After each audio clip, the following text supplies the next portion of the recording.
gunung batu kekuatanku, tempat perlindunganku ialah Allah. Percayalah kepadanya setiap waktu, hai umat. Curahkanlah isi hatimu di hadapannya. Allah ialah tempat perlindungan kita.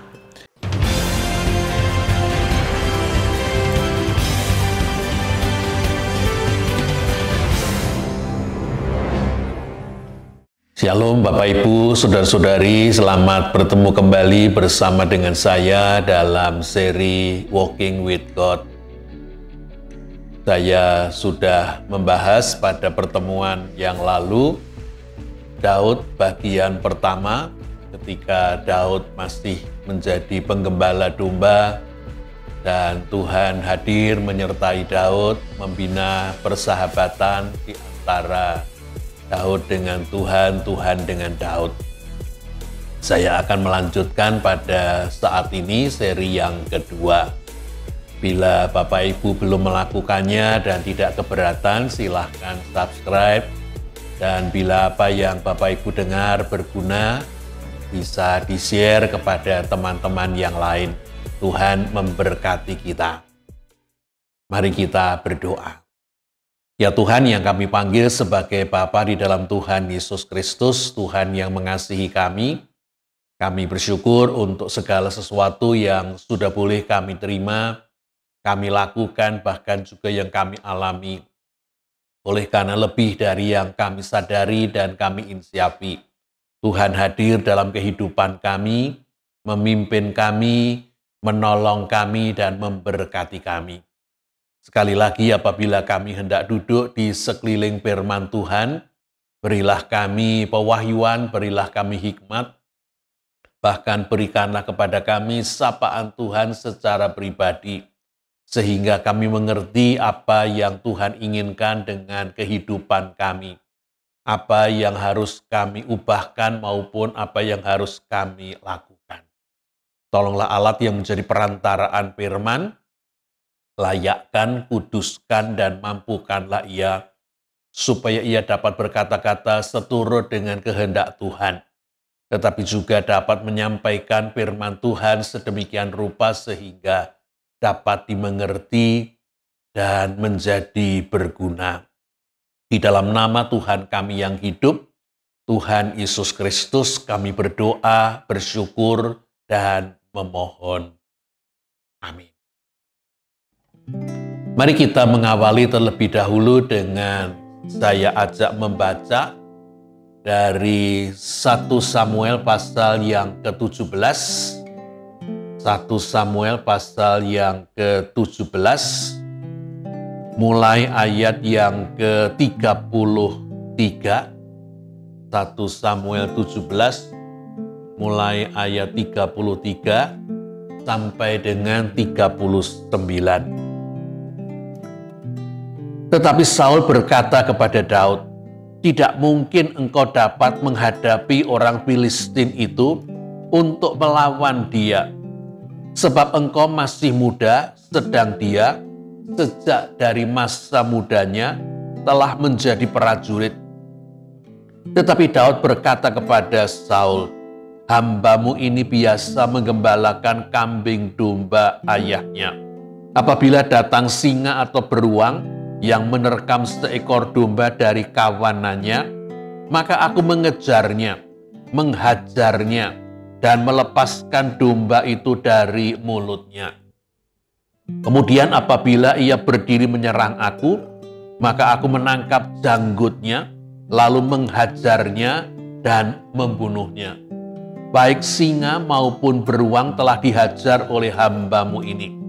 Dan orang Filistin yang tidak bersunat itu akan sama seperti salah satu daripada binatang itu, karena ia telah mencemooh barisan dari Allah yang hidup.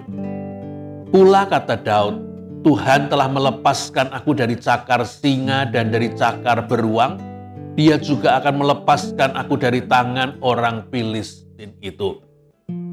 Kata Saul kepada Daud, "Pergilah, Tuhan menyertai engkau."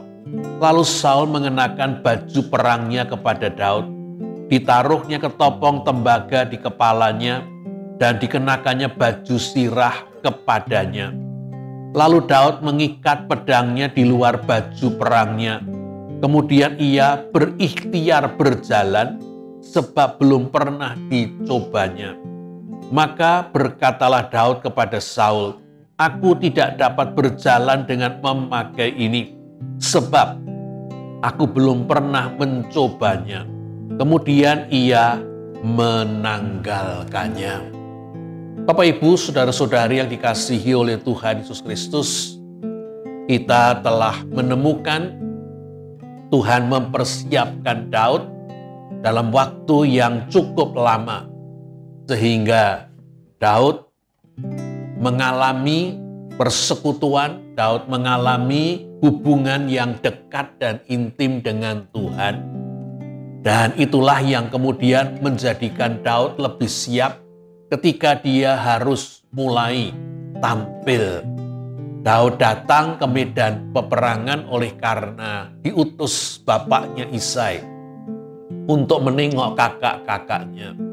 Tetapi ketika Daud sampai di medan peperangan dan menemukan bahwa seorang pendekar Filistin mengolok-olok baik Tuhan maupun barisan Israel, dan tidak ada seorang pun yang berani untuk menghadapinya, Daud menjadi marah. Betapa ada yang berani oleh karena yang maju mewakili barisan Filistin adalah seorang pendekar yang mungkin besar tingginya hampir 3 meter, 2,7 atau 2,8. Raksasa yang bernama Goliat, memakai ketopong, helm besi, memakai baju sirah yang menutupi seluruh badannya, beratnya hampir kira-kira 80 kilo, 5.000 sikal, membawa lembing, membawa tombak, dan membawa pedang. Mata tombak yang bisa diputar dengan tali beratnya sekitar 60 sikal, sekitar 10 kilo. Menunjukkan betapa kuatnya Goliat itu. Dan lebih membuat Daud marah oleh karena peristiwa Goliat tampil mengolok-olok barisan Israel, juga mengolok-olok Tuhan, berlangsung dari hari ke hari, dari pagi dan sore, dan sudah hampir 40 hari. Lalu Daud marah oleh karena nama Tuhan diolok-olok, dan barisan Israel pun dicemooh. Ia menawarkan diri untuk maju melawan Goliat.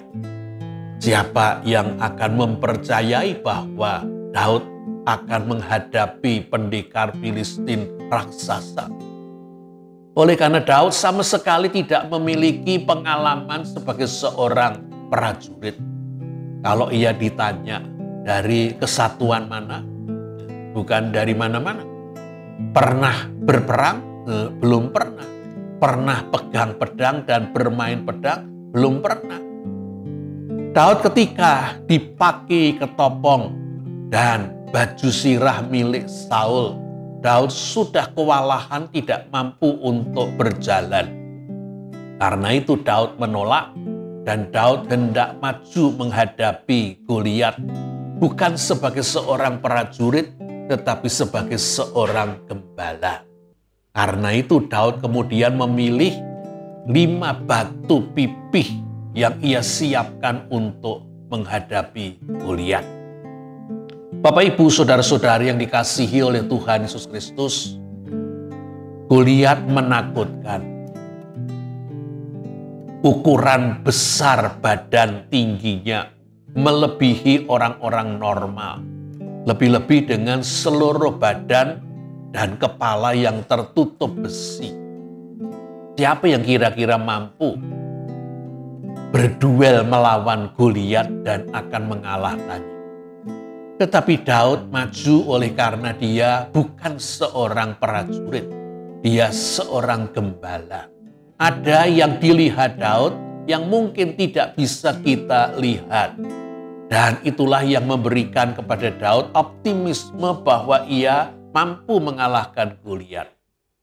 Di dalam buku yang ditulis oleh Malcolm, buku yang berbicara tentang Goliat ini, dikatakan di sana bahwa orang-orang seperti Goliat sesungguhnya mengalami sejenis penyakit akromegali. Penyakit ini menyebabkan pertumbuhannya menjadi tidak normal. Dan itulah sebabnya mungkin Goliat menjadi begitu besar dan tinggi. Dan sakit tumor pada akromegali ini bukan cuma menyebabkan pertumbuhan yang liar, tetapi juga akan menyebabkan kelemahan pada mata. Jarak pandangnya akan menjadi terbatas dan apa yang dilihat akan terlihat ganda. Dan itu terbukti pada waktu kemudian Daud maju dan mulai saling mendekat, sementara Goliat ditemani seorang pembawa perisainya. Goliat berkata kepada Daud, "Anjingkah aku ini sehingga engkau menghadapi aku dengan tongkat-tongkat?" Di dalam Alkitab kita bahasa Indonesia hanya dikatakan dengan membawa tongkat satu. Tetapi teks yang seharusnya adalah jamak. Goliat melihat bukan cuma satu tongkat tetapi ganda dua tongkat. Oleh karena dia memiliki kelemahan pada mata. Demikian juga ketika dia berkata, "Ayo hadapilah aku dan aku akan memberikan dagingmu kepada burung-burung di udara dan binatang-binatang di padang." Sesungguhnya penglihatan Goliat kurang jelas. Dia ingin supaya Daud makin mendekat sehingga dia mampu menentukan di mana posisi keberadaan Daud. Lebih jauh lagi sesungguhnya kita melihat bahwa Daud memiliki sebuah hal yang tidak diduga oleh Goliat. Goliat adalah seorang prajurit infanteri, prajurit berjalan kaki dengan memakai baju sirah, membawa pedang dan perisai. Goliat pasti berharap bahwa Daud akan menghadapi dia atau pendekar Israel akan menghadapi dia duel prajurit infanteri dan prajurit infanteri. Yang mengejutkan Goliat oleh karena Daud bukan prajurit infanteri. Daud akan maju sebagai, kalau boleh disamakan, prajurit artileri. Daud itu pelempar batu, Daud itu pemanah. Dan justru inilah kelemahan Goliat. Dia mungkin masih bisa melihat sosok Daud. Bahkan masih bisa melihat tongkatnya walaupun ganda. Tetapi untuk melihat batu yang dilontarkan oleh Daud, para gembala terbiasa untuk melempar batu di depan domba atau anak domba yang akan pergi ke arah yang tidak dikehendaki.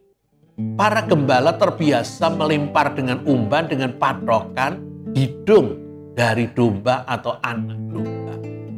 Para pelontar batu, bahkan yang terkenal dari Irlandia, mereka mampu melempar batu dan mengenai burung-burung di udara. Lemparan batu ini makin ahli, kecepatannya akan makin menjadi tinggi. Dan mari kita kembali. Kalau bangsa Israel melihat Goliat itu begitu menakutkan, apa yang dilihat oleh Daud? Seorang gembala yang terbiasa melempar umban. Goliat itu badannya XL, mungkin double XL, triple XL. Begitu juga mukanya, wajahnya, dan hidungnya, dan dahinya. Lebih daripada XL, mungkin kalau tidak double XL, triple XL. Hidung dan dahi Goliat yang tidak tertutup oleh ketopong menjadi jelas karena begitu besar, apalagi dibandingkan dengan hidung anak domba atau hidung domba. Daud melihat bidang sasarannya begitu jelas. Tetapi kita menemukan bahwa sesungguhnya yang menjadi andalan Daud adalah yang pertama mentalnya. Dia sudah dilatih Tuhan. Sehingga dia memiliki keberanian untuk menghadapi singa maupun beruang yang memaksa domba gembalaannya. Dia bukan cuma berani melempar umban dari jauh, dia berani mendekat, bahkan menangkap janggut beruang atau singa dan memukulnya dan membunuhnya. Tuhan sudah menambahkan atau Tuhan melipatkan keberanian Daud. Dan yang lebih daripada sekedar mental dan kemampuan untuk melempar umban, Daud menghadapi Goliat dengan sebuah andalan yang kita temukan dalam 1 Samuel 17 ayat yang ke-45. Engkau mendatangi aku dengan tombak, engkau mendatangi aku dengan pedang dan tombak dan lembing. Tetapi aku mendatangi engkau dengan nama Tuhan Allah semesta alam, Allah barisan Israel yang kau tantang itu. Daud mengalami perjalanan bersama dengan Tuhan, Daud mengalami pertolongan Tuhan, Daud mengalami karya Tuhan yang besar dalam hidupnya, sehingga keyakinan Daud akan Tuhan, pengandalan Daud akan Tuhan menjadi besar, ditambah dengan mental keberaniannya, dan dilengkapi dengan kemampuannya untuk melempar umban. Goliat menjadi lawan yang tidak sebanding dengan Daud. Betapa aneh saya mengatakan hal seperti ini. Oleh karena secara umum kita mengatakan Goliat merupakan raksasa yang tidak tertandingi. Tetapi di mata Daud, Goliat bukan lawan yang setimpal dengan dia. Pendekar Filistin ini akan bernasib sama seperti singa atau beruang yang telah kubur. Daud maju dengan iman, Daud maju dengan nama Tuhan, dan Daud hanya membutuhkan sekali lemparan. Batu yang dilemparkan dengan umbannya mengenai dahi Goliat, melesak masuk, dan raksasa ini pun tumbang. Menyaksikan pendekarnya tumbang hanya dengan satu gerakan, seluruh tentara Filistin menjadi terperangah, terkejut dan takut, dan mereka tidak siap untuk berperang, memilih untuk lari, dan barisan Filistin kemudian dikalahkan. Bapak, Ibu, saudara-saudari yang dikasihi oleh Tuhan Yesus Kristus, kita menemukan Daud menghormati Tuhan dan mengandalkan Tuhan, dan Tuhan memberikan apa yang dibutuhkan Daud. Training terutama Tuhan memberikan kepada Daud kepercayaan akan diri Tuhan, pengandalan akan Tuhan. Mari kita lanjutkan. Sesudah Daud menjadi pahlawan yang sangat disambut seluruh barisan Israel, bahkan juga Saul. Daud kemudian memimpin peperangan demi peperangan dan beroleh kemenangan demi kemenangan. Dan suatu saat para wanita menyambut tentara yang pulang dari medan perang dengan kemenangan dengan menyanyikan nyanyian yang mengatakan bahwa Saul mengalahkan beribu-ribu, tetapi Daud mengalahkan berlaksa-laksa. Dan nyanyian ini kemudian menimbulkan perasaan iri, perasaan cemburu, perasaan marah. Oleh karena Saul dikatakan hanya mengalahkan beribu-ribu, tetapi Daud mengalahkan berlaksa-laksa. Saul melihat bahwa Tuhan menyertai Daud. Saul melihat Tuhan selalu memberikan kemenangan kepada Daud. Sementara ia makin kehilangan hubungannya dengan Tuhan. Doa-doanya sudah tidak lagi dijawab oleh Tuhan. Bahkan roh Tuhan sudah undur daripadanya. Saul makin takut ketika dia membayangkan bahwa suatu saat tahtanya akan jatuh ke tangan Daud. Dan karena itu mulailah muncul perasaan marah. Mulailah muncul perasaan takut kehilangan tahtanya. Mulailah Saul bersikap negatif. 2 kali Saul melempar Daud yang sedang menghibur dirinya dengan memainkan kecapi dengan lembing. Tetapi 2 kali Daud selamat. Dan ketika akhirnya Daud menyadari Saul sungguh-sungguh akan membunuh dirinya, Daud kemudian harus melarikan diri. Bapak, Ibu, saudara-saudari yang dikasihi oleh Tuhan Yesus Kristus, kadang-kadang kita merasa bahwa waktunya sudah tiba. Persiapan demi persiapan sudah dilakukan. Ini saatnya di mana kita akan segera memperoleh hasil. Tetapi Daud sesudah melalui training bersama dengan Tuhan sekian lama, dan bahkan sesudah sukses di medan peperangan, sekarang harus kembali lagi lari, menghindari kejaran Saul, menghindari ditangkap Saul, menghindari dibunuh oleh Saul. Bagaimana perasaan Daud? Bapak, Ibu, saudara-saudari yang dikasihi oleh Tuhan Yesus Kristus, Saul membenci Daud. Tetapi Daud dicintai oleh banyak orang. Justru ketika Daud berada dalam pelarian, datanglah kepada Daud orang-orang yang mengalami masalah, baik masalah politik maupun masalah dalam kehidupan mereka. Orang-orang yang kemudian menggabungkan diri kepada Daud, sehingga Daud kemudian menjadi pemimpin orang-orang ini yang semakin lama semakin bertambah banyak, bahkan jumlah yang pertama sudah sampai angka 400. Daud dicintai. Daud memiliki banyak orang-orang yang hadir bersama dengan dirinya dalam pelarian untuk menyelamatkan nyawanya. Dan Alkitab menceritakan bagaimana sikap hati Daud. Salah satu yang ingin saya kutipkan bagi Bapak Ibu adalah Mazmur 62 ayat yang kedua, lalu ayat 6 sampai dengan 11.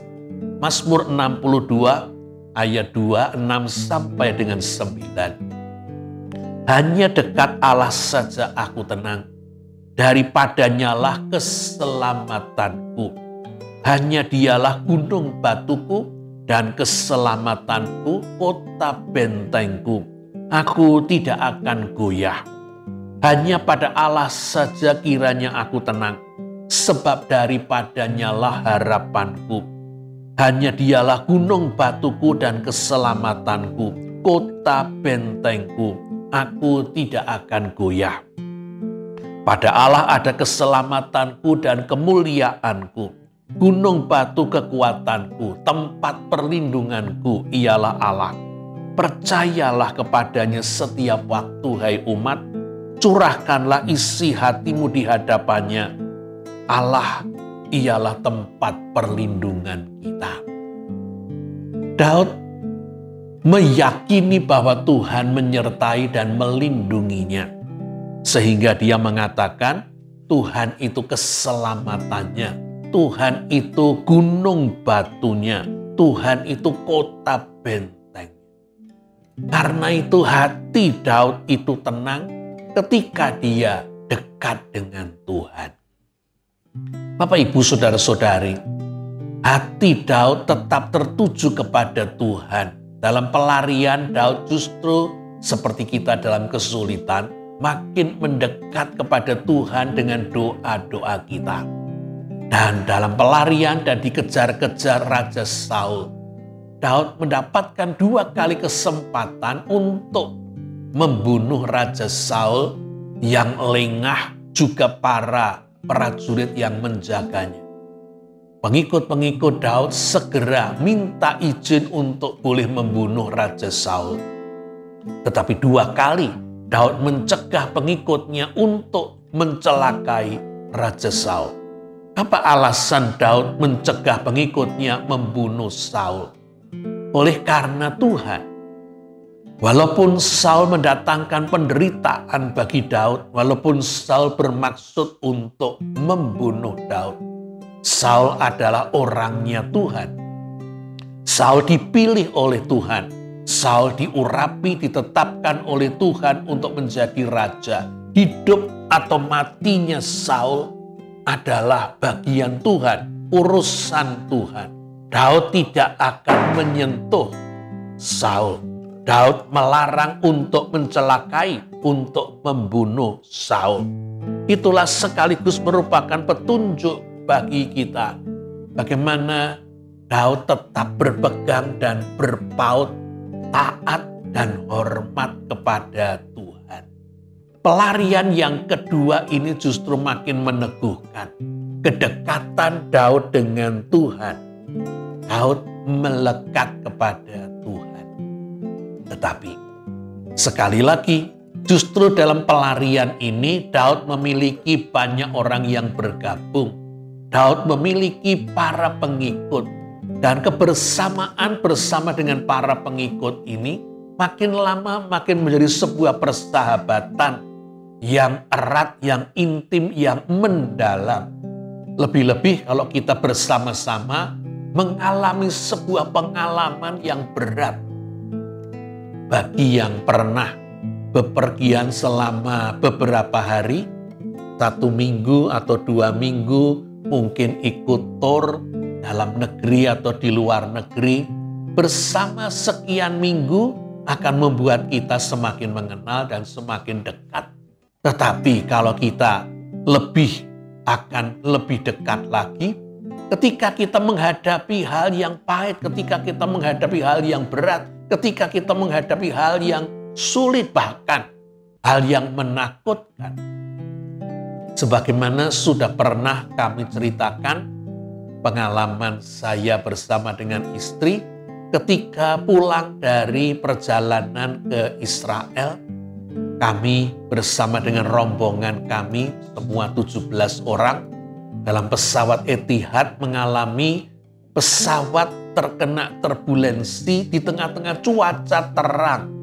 Tidak ada tanda-tanda pada radar sekali. Pesawatnya jatuh sekitar 3 kali. Dan beberapa orang termasuk saya dengan istri sedang tidak memakai seatbelt. Jadi kami merasa seperti dilemparkan ke atas dan jatuh. Dan dilemparkan lagi dan jatuh. Dilemparkan lagi dan jatuh. Dan bukan hanya kami, tetapi juga teman-teman yang tidak memakai seatbelt. Yang terjadi adalah pesawatnya jatuh karena pesawat lebih berat dari kami. Kami masih tertinggal, pesawat sudah turun, kami turun, pesawat turun lagi, kami turun lagi. Akibat dari mengalami turbulensi di atas kota Medan atau Palembang, setengah jam dari Jakarta, kami mengalami sebuah kedekatan yang lebih daripada sekedar tur selama 10 hari, 12 hari. Kami menjadi dekat, kami seperti punya ikatan. Dan lebih-lebih Daud dengan para pengikut, Daud merupakan orang yang menyenangkan dan disenangi. Karena itu pastilah banyak orang yang memiliki kesetiaan dan kesetiakawanan terhadap Daud. Izinkan saya menunjukkan beberapa. Ketika Saul sungguh-sungguh bermaksud untuk membunuh Daud, penghiburan yang dimiliki Daud adalah anak dari Raja Saul, Yonatan, justru mengasihi dia, berpihak kepadanya. Walaupun kalau nanti terjadi Saul turun tahta dan Daud yang naik tahta, bukankah Yonatan kehilangan tahta?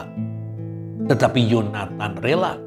Bahkan ketika Daud mengalami ketakutan karena akan dibunuh Saul, Yonatan yang datang dan menghiburkan Daud. Yonatan menegaskan bahwa Tuhan yang memilih Daud, Daud pasti akan menjadi raja.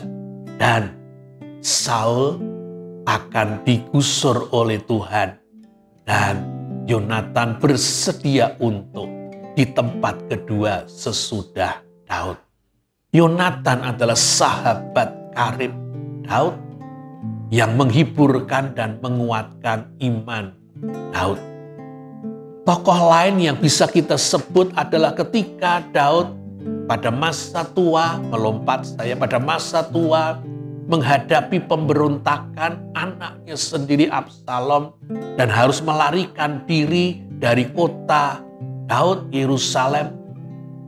Daud bermaksud untuk meninggalkan Yerusalem dan meninggalkan untuk kembali lari.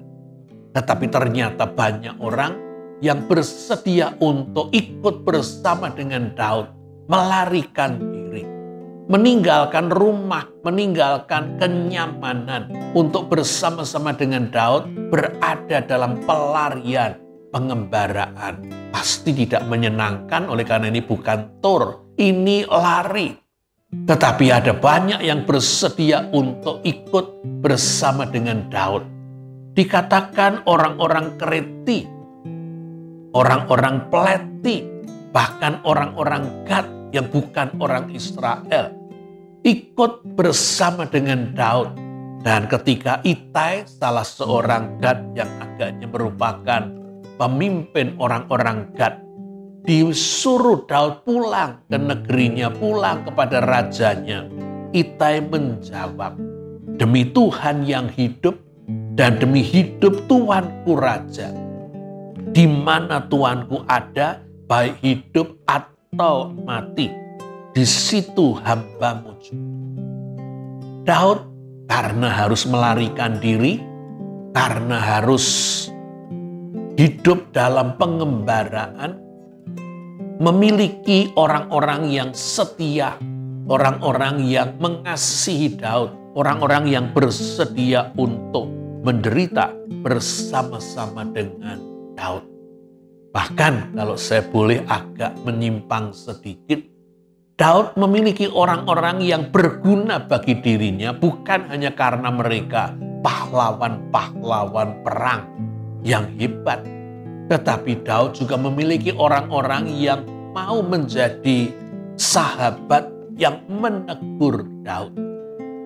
Paling tidak saya ingin menyebut nama Yoab yang merupakan salah satu panglima perang dari Daud.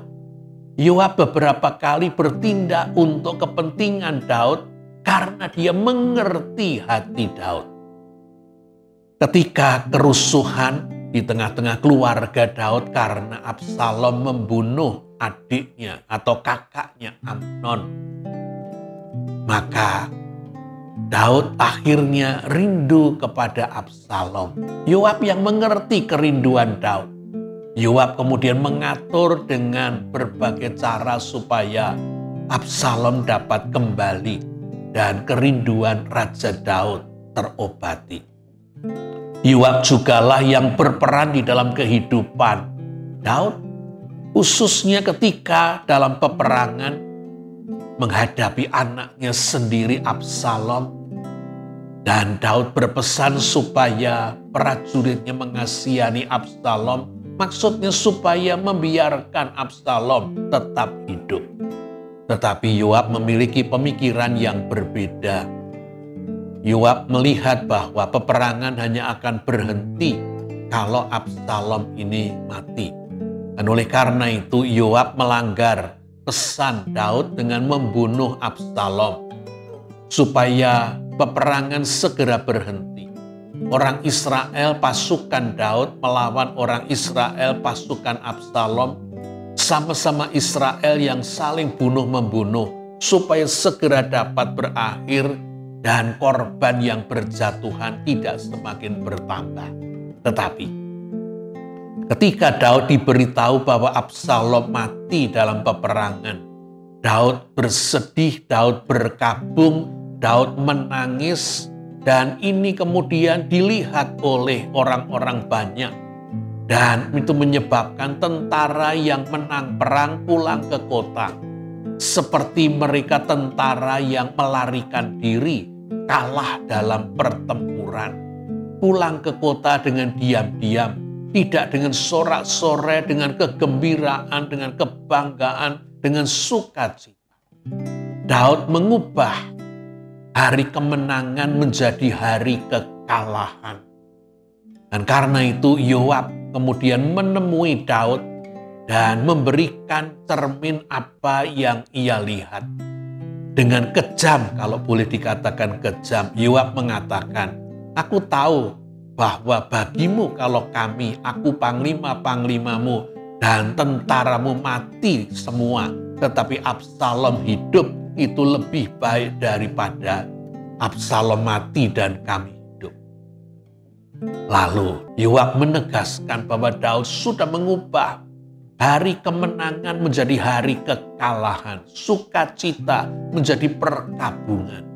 Lalu dengan tegas Yoab mengatakan, "Pergilah keluar dan tenangkanlah prajuritmu. Aku bersumpah demi Tuhan dan demi kamu. Jikalau engkau tidak melakukannya, engkau akan menghadapi celaka yang lebih besar yang belum engkau hadapi dari sejak masa kecilmu sampai sekarang." Bapak, Ibu, saudara-saudari yang dikasihi oleh Tuhan Yesus Kristus, Tuhan mengasihi Daud. Rakyat juga mengasihi Daud, tetapi Saul membenci Daud. Sedangkan Saul adalah raja. Saul menghendaki kematian Daud dan karena itu Daud harus kembali mengembara, kembali melarikan diri. Tetapi apa yang sepertinya merupakan sebuah peristiwa negatif, sama seperti ketika kita dalam keadaan lancar, pekerjaan kita makin bertambah, kita makin sibuk, bukankah seringkali hubungan kita dengan Tuhan makin berkurang? Doa kita bisa jadi semakin jarang, makin sukses orang bisa jadi hubungannya dengan Tuhan justru semakin buruk. Bagaimana kalau terjadi kebalikannya?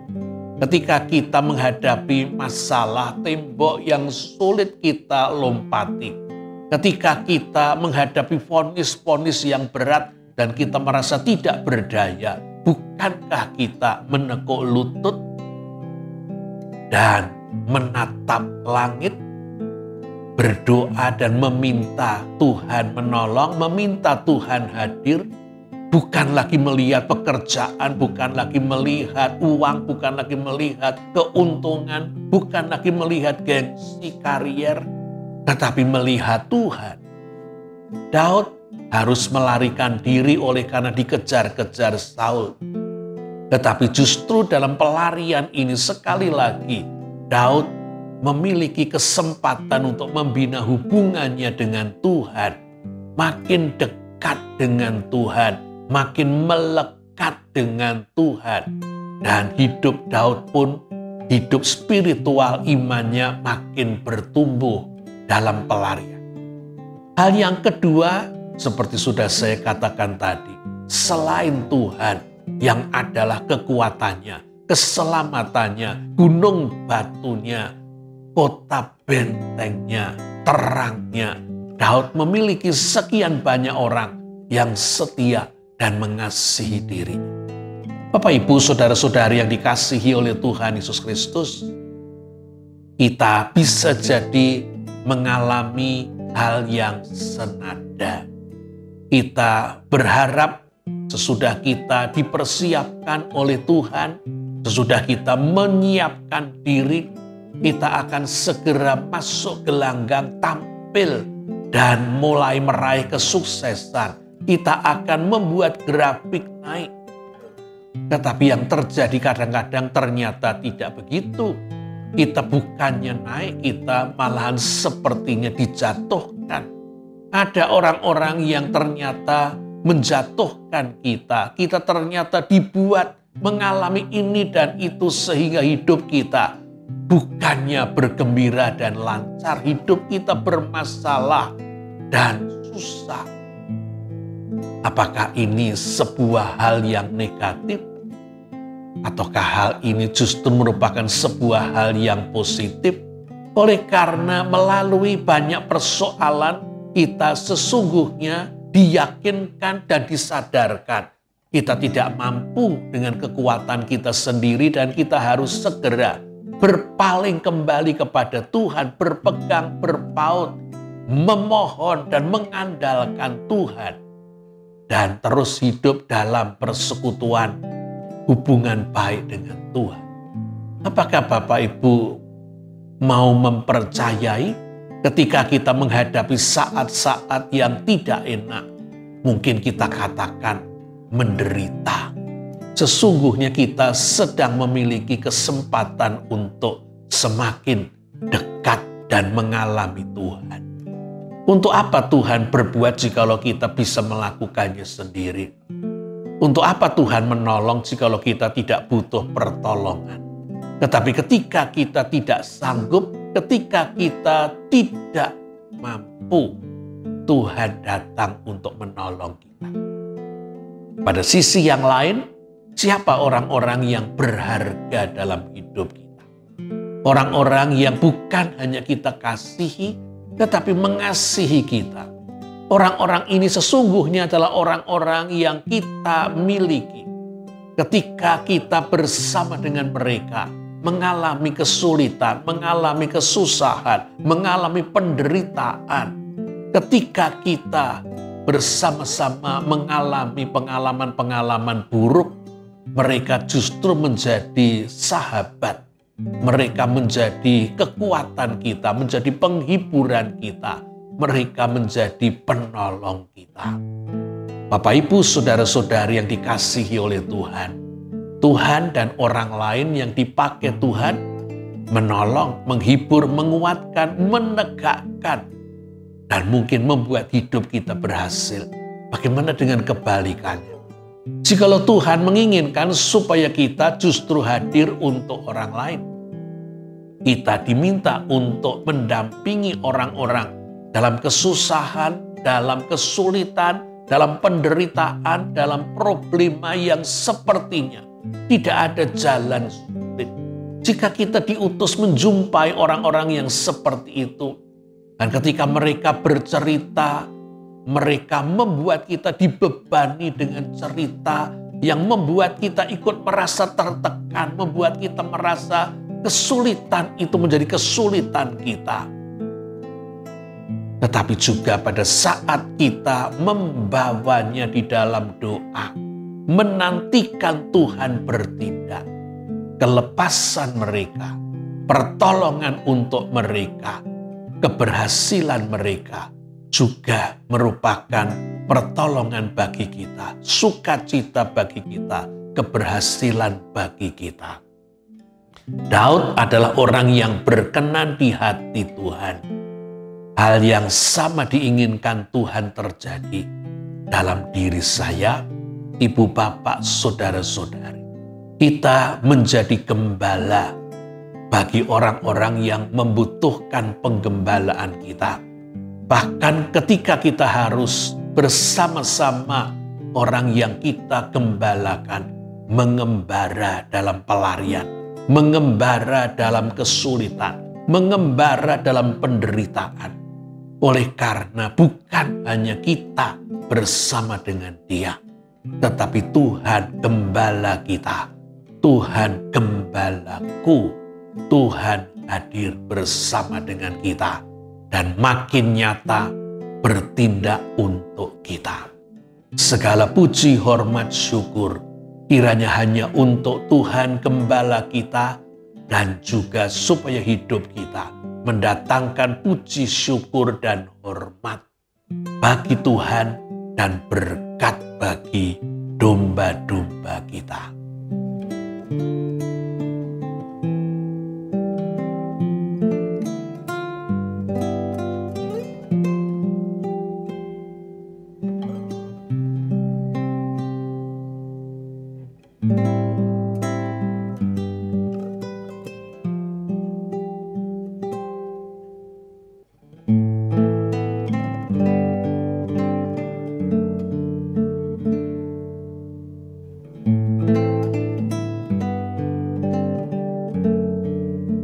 Sampai di sini percakapan kita, Bapak Ibu.